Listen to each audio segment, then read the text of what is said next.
নমস্কাৰ প্ৰিয় শ্ৰোতাসকল, পাঠ কৰিবলৈ লৈছোঁ এটা ডিটেক্টিভ ছিৰিজ নীলা লেফাফাৰ ৰহস্য। এয়া প্ৰথম খণ্ড। চহৰৰ বিখ্যাত ব্যক্তিগত ডিটেক্টিভ অৰিন্দম বৰুৱাৰ ওচৰলৈ এদিন ৰাতিপুৱা এজন অজান মানুহে এখন নীলা লেফাফা দি থৈ গ'ল। লেফাফাটোত কোনো প্ৰেৰকৰ নাম নাছিল, মাথো এটা ঠিকনা আছিল, শিলিখা বাগানৰ পুৰণা বাংলো। অৰিন্দমে তেওঁৰ সহকাৰী বিৰাজক লৈ সেই বাংলাটোলৈ গ'ল। তাত তেওঁলোকে পালে চহৰৰ প্ৰখ্যাত ব্যৱসায়ী বিনোদ হাজৰিকাৰ মৃতদেহ। মৃতদেহটোৰ হাতত এখন ফটো আছিল, যিখনত তেওঁৰ সৰু পুত্ৰ আৰ্যক 10 বছৰ আগতে কোনোবাই অপহৰণ কৰি নিয়াৰ দৃশ্য আছিল। প্ৰথম টুইষ্ট। তদন্ত আৰম্ভ কৰি অৰিন্দমে গম পালে যে বিনোদ হাজৰিকাৰ সম্পত্তিৰ একমাত্ৰ উত্তৰাধিকাৰী তেওঁৰ ভতিজাক ৰোহিত। সকলোৱে ভাবিলে ৰোহিতেই টকাৰ লোভত খুৰাকক হত্যা কৰিছে। কিন্তু অৰিন্দমে যেতিয়া ৰোহিতৰ ঘৰত তালাচী চলালে, তেওঁ আচৰিত হৈ পৰিল। ৰোহিত ইতিমধ্যে যোৱা 3 দিন ধৰি এটা অন্ধকাৰ কোঠাত বন্দী হৈ আছিল। অৰ্থাৎ যোৱা 2 দিন ধৰি যিজন ৰোহিতে বাহিৰত ঘূৰি ফুৰিছিল, তেওঁ ৰোহিত নাছিল, বৰং তেওঁৰ ৰূপ সদৃশ আন কোনোবাহে আছিল। দ্বিতীয় টুইষ্ট।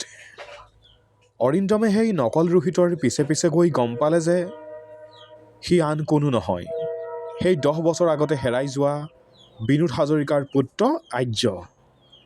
কিন্তু আৰ্যই নিজৰ দেউতাকক কিয় মাৰিব?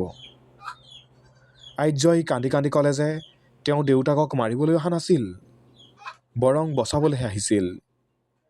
তেওঁক কোনোবা অজ্ঞাত মাষ্টাৰ মাইণ্ডে খবৰ দিছিল যে আজি তেওঁৰ দেউতাকৰ বিপদ হ'ব। কিন্তু তেওঁ আহি পোৱাৰ আগতেই কোনোবাই কামটো কৰি থৈ গ'ল। তৃতীয় টুইষ্ট। গল্পটোৱে নতুন মূৰ ল'লে যেতিয়া পোষ্টমৰ্টেম ৰিপৰ্ট আহিল। বিনোদ হাজৰিকাক কোনোৱে হত্যা কৰা নাছিল।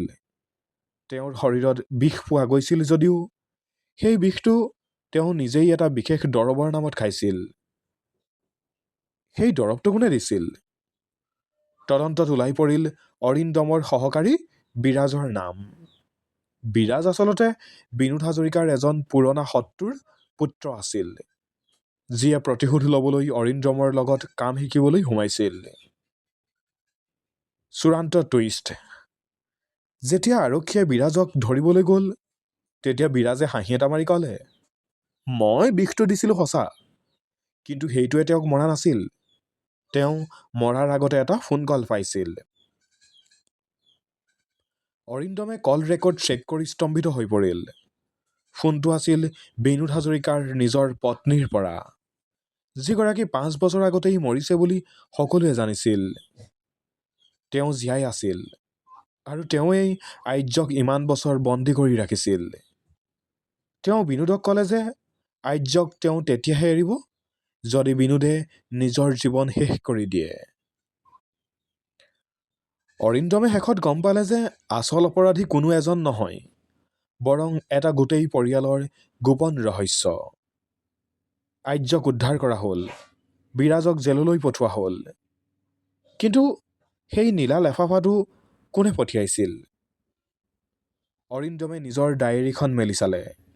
লেফাফাটোত এটা সৰু চাবিকাঠি আছিল, যিটো তেওঁৰ নিজৰ ঘৰৰ এটা পুৰণা আলমাৰীৰ। অৰ্থাৎ এই গোটেই খেলখনৰ আঁৰত অৰিন্দমৰ নিজৰ অতীতৰ কোনোবা লুকাই আছে, যিটোৰ ৰহস্য পৰৱৰ্তী ছিজনতহে খোল খাব।